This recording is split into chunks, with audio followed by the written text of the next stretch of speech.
Ladies and gentlemen, to finish our first day of EIF on a high note, we are extremely honored to have with us the President of the Eurogroup, Pascal Donohoe, who will be interviewed by the Martin Center's Senior Research Officer, Dr. Owen Drea.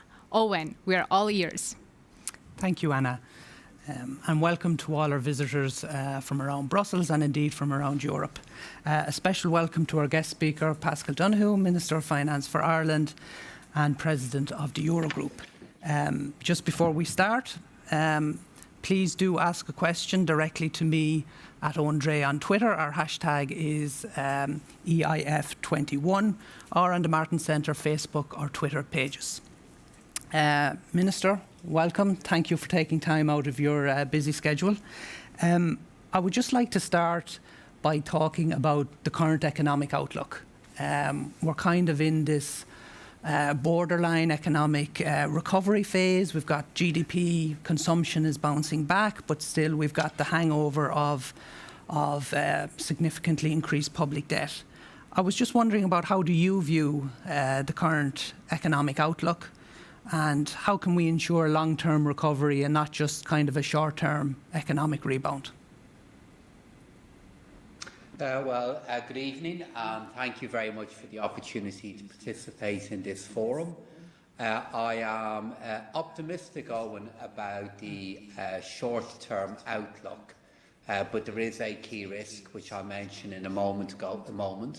But we do need to be careful about sustaining our progress into the medium term. So the way I would phrase it at the moment is I think we are in the early phase of a rebound, but a rebound is not the same as a recovery.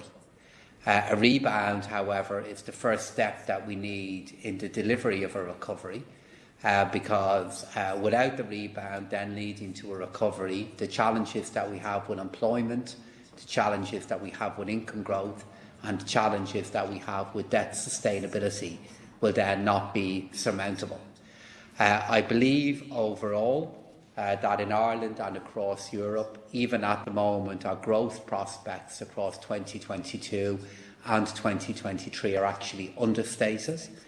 And while we do have a number of risks that we need to manage, most notably the variant risk, I do believe that across Europe, national governments and the European Union have been successful in supporting our economies and protecting them during a time of pandemic, and that is now laying the foundation for a rebound that then has the ability to lead to a recovery. But we can't take the recovery for granted, and it will need continued monitoring, intervention and support. Yeah, that's very interesting when you say, when you mentioned about understated growth prospects, because as you know, the Commission has recently revised many of its forecasts. One thing that there is, I think, increasingly a lot of talk about in Brussels and I think among economists globally is how policymakers are going to manage the inflation dilemma. On one hand, there's the very kind of understandable risk that you can't cut off or taper COVID-era supports too quickly. But on the other hand, I suppose there is a worrying fear, particularly in elements of our political family, about inflation and about is this inflation a temporary transient phenomenon driven by the external circumstances, or is it maybe a precursor to actually a more kind of permanent situation? I was just wondering, are you worried by the inflation situation, or in your view, is it at the moment still a transient phenomenon? So it is something that we need to monitor, but if I look at the other economic risks that we have at the moment, I would not have it as a preeminent risk in the short to early part of the medium term. The huge challenge that we have at the moment that is a more higher ranking issue for me is how we rebuild employment and how we're able to open up our economy safely, and by doing that lead to a resumption of income growth for our citizens and employment growth. As we do that, I do believe it is very likely we are going to encounter inflationary pressures and trends. But I am in the hold of view that once we deliver a safe reopening for our economy in Ireland and across Europe, that will act as an antidote to the inflationary pressures that may build in the short term. So to answer your question directly, I do believe it is a risk. However, I believe there are other risks, and I believe that risk is going to manifest itself in the short term, and my judgment for now is the safe reopening of our economies combined with employment growth will act as an antidote to the short-term development of inflation. Okay, yes, I understand.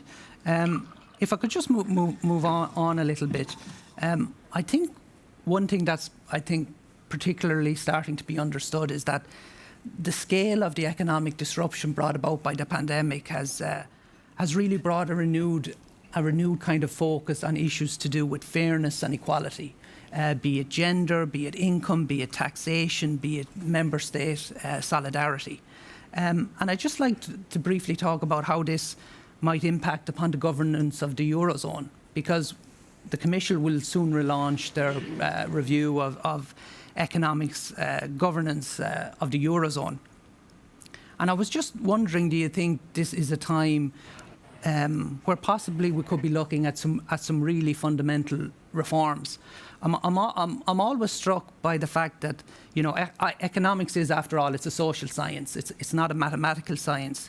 So do you think that maybe, you know, we need to move towards a focus more on judgment and experience? I'm talking about what, you know, Banerjee and Donohoe have talked about in terms of this plumbing approach, that how economics can guide the economy. And I'm thinking in particular in context of the pandemic. I'd just be interested if you had any thoughts on how economics might actually change and how we view it. Well, I think it's a wonderful question, and I love the concept of economics as plumbers. And I think the idea, economics as plumbing, and I think that idea is particularly applicable to microeconomic interventions. And to deal with your question regarding how I think economics is going to evolve, firstly, I really agree with you that economics is a social science. And because it is a social science as opposed to a science like physics or chemistry, we need to think about uncertainty in a very different way. And we also always need to be humble about the power and influence of things that we don't know and can't understand because of our position in time. Yeah. So how do I believe economics as a social science could and should evolve? I think it has the ability to evolve in two different axes at the same time. On the micro level, to again go back to the concept of plumbing, we need to always be aware of the value of theory, history and experience in refining targeted and particular interventions that we can make in our economy. And then for the larger macroeconomic policy decisions, we have to, I think, cherish what we can learn from history more and from the value of economic history. And we have to be aware of the unknown in the future and be humble in the face of that, but use the tools that are available to us to try and meld it and shape it. And then coming through the middle of those two ideas and concepts is the value of trust and the value of social cohesion. Because in recognising that economics is a social science, I think we always have to be aware that economies are anchored within societies as opposed to the other way round. And that sequencing is really important for the design of the policy choices that we will need to make in a post-pandemic world. Yeah, that's very interesting, and I think I agree. I have to say I agree with you fully in the importance of economic history, and I think what you say about social cohesion as well is very, very important. And I might just jump ahead to something I was planning to ask at the end, but which I think feeds directly into what you just said, is that I suppose in the centre-right family, in the EPP family, what we see from voter data from from around Europe, from the last German federal elections, from the recent elections in the Netherlands, is there is this growing feeling that centre-right EPP parties are growing kind of slightly detached from not only the younger voters, but from middle-class voters who might be struggling to get on the property ladder, might be struggling with accessibility to childcare, etc. And I think actually what we are seeing is that a lot of the issues which have maybe bedeviled Ireland's economic policy making over the last 10, 15 years are now also becoming more and more evident on a continental level. And I was just wondering kind of how you would view kind of the centre-right, the EPP approach. There would be a view that maybe the EPP should go back and kind of really get kind of a back-to-basics economic campaign, really focus on day-to-day deliverables for working families. I was just wondering if you had any view. I apologise. I know it's slightly off your radar. No, I'm sure. No, but, no, sure, Owen. These are the kind of things that we have to grapple with every day, and it's a very timely question, given that before I came to join you for this discussion, I was participating in a national economic social dialogue here in Ireland, which is a precursor to our budgetary process. So in terms of how we as a political family can respond back to the issues that I think you're fairly raising, a couple of thoughts in relation to it. First, I believe within the EPP and within our broad Christian democratic family, we're a political party and movement that believe in the value of a mixed economy.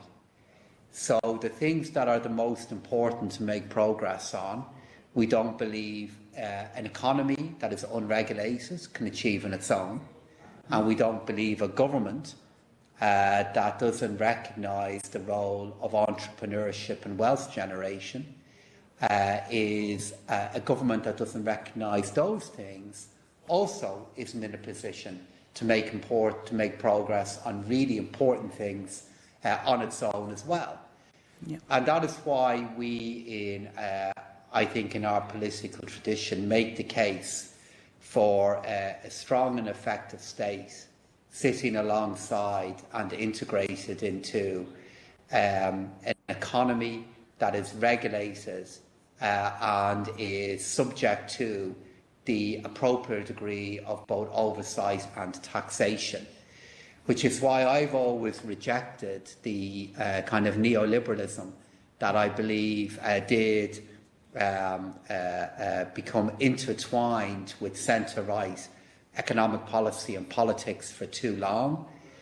You know, the market fundamentalism that will imply that it's only the economy that can deliver things, and it's only the economy that is the repository of wisdom. And within that definition of the economy, that was always defined as the free market. Whereas I think we can take a step back from that and say it's the combination of both that has so much to offer. So I think we need to approach the kind of debates that you're talking about there, Owen, with confidence and with by making the case that it is a state and an economy working together that can make progress on things that really matter to those who are finding life difficult in national and global economies that are changing so quickly. Yeah. So that is why, as a political family, we should make the case for social and public housing, while recognising that the market economy also has a role to play in delivering additional housing. It's when we come to taxation, we should make the case that those who have the most should pay the most, but levels of tax that are too high can also act as a disincentive to the competitiveness and the ability of an economy to grow.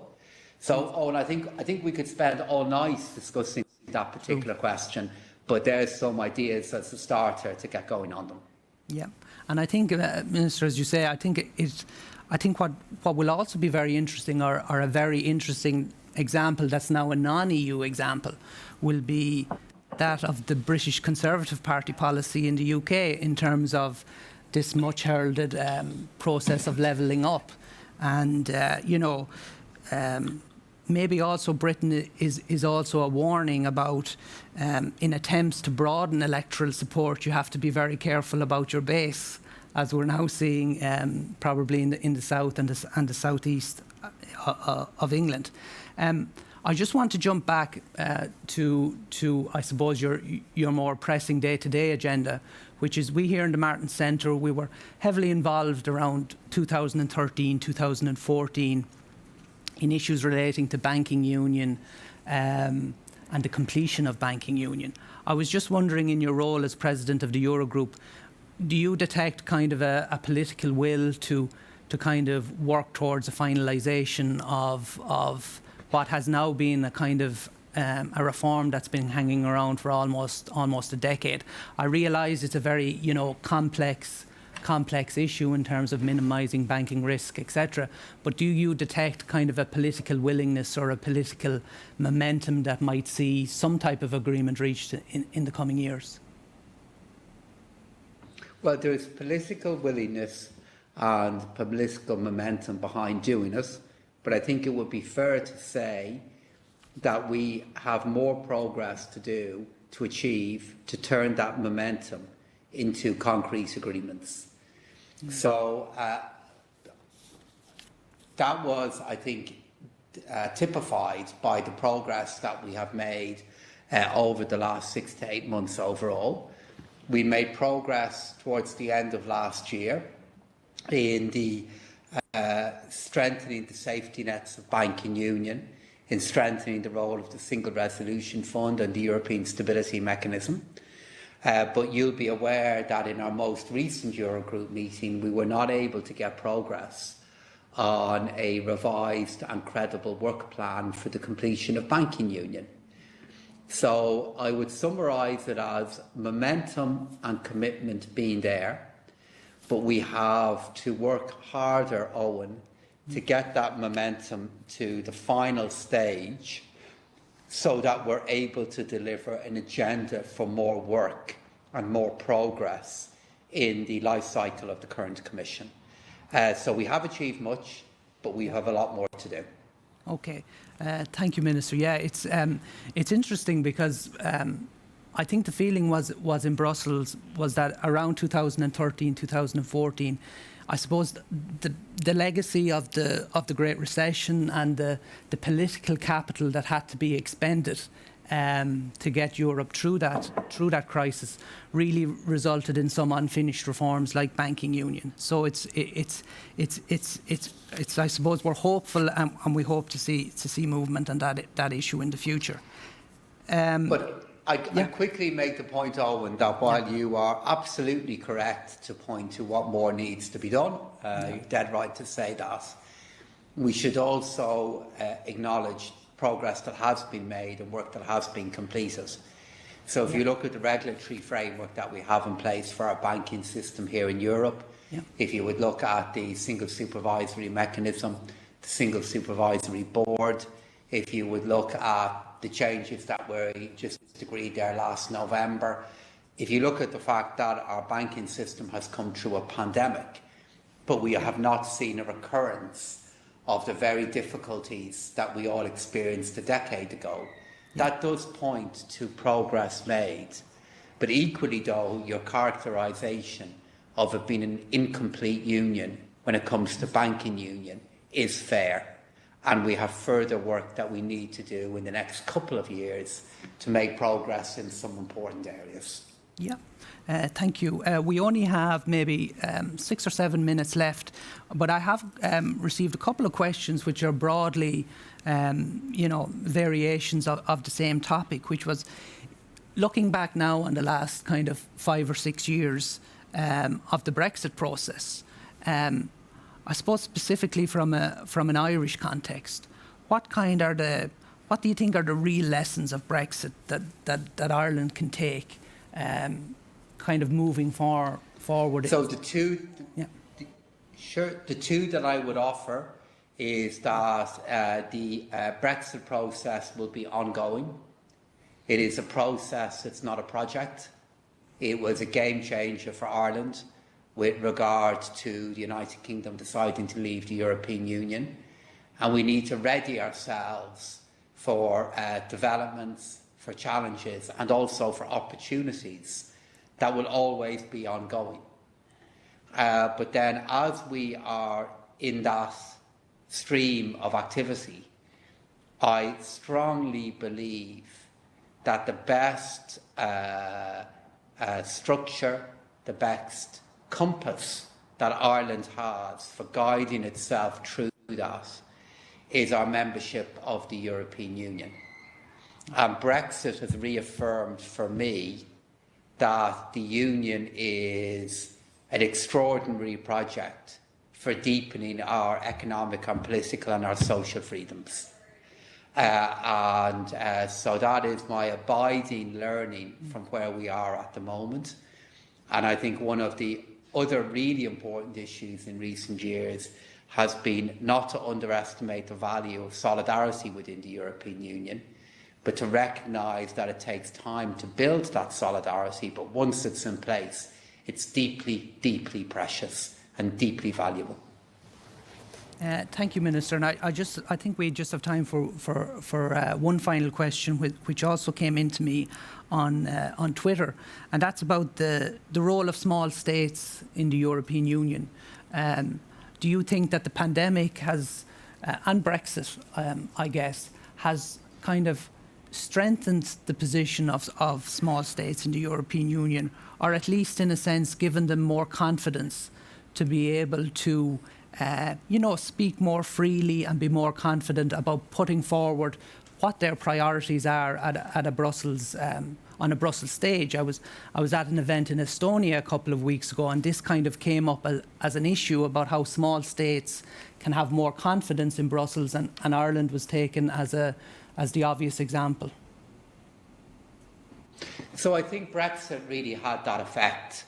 And I think Brexit reminded small and medium-sized countries of the imperative that we have to be able to make our case with confidence and with clarity within the European Union. And that has happened. You now have so many different coalitions that have developed, depending on the policy area, in which small and medium-sized countries are now playing a more central role. And my experience is that the larger economies and larger member states that we will work with recognise that this is of value, and recognise that it can lead to decisions that are more resilient and that are more broadly implemented and done so quicker within the European Union. So I would attribute that development to Brexit. And it reminds me of an article I read in The Economist there a couple of weeks ago, where they predicted the demise of small state privilege. And small states within the European Union do not, nor should they, ever create a sense of privilege about their status in this political project. But what I think is happening is small and medium-sized countries now realise the need for more regular political engagement with each other to lead to more issue-specific coalitions that in turn allow more inclusive decision-making processes to be in place. So that spirit is alive and well within the European Union, and every month when Eurogroup meets and ECOFIN meets, Owen, I see that approach alive and well. Well, that's good to hear. Just before I wrap up, just to kind of come back to looking forward to the post-pandemic recovery. I think recent months, somewhat surprisingly to some people, have seen favourable results for centre-right parties in state and local elections, recently in France, in Germany, but also in Spain and in Finland. Do you think that, if we look forward towards the 2024 European elections, that, how we manage the recovery will be the defining factor in how centre-right parties fare in the upcoming elections? Very much so, Owen. It will have a really big effect on how we fare in the 2024 European elections and all the national elections that will happen before then. And I would make the case that the reason why we have seen some success at national level in the last few months for our political family is we are demonstrating the value of the political centre in European politics. Yeah. We're showing why it matters, and we're showing that it can play a deeply valuable role at a time of such a severe challenge to the European project. So for me, if we make our case with humility, but also make our case with confidence, I believe our prospects are positive.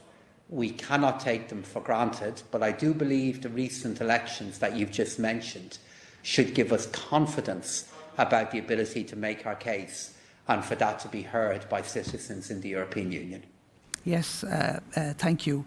And just before we let you go, just for those in Brussels who don't realise, I think it's safe to say that you're well known as a bookworm and as a regular book reviewer.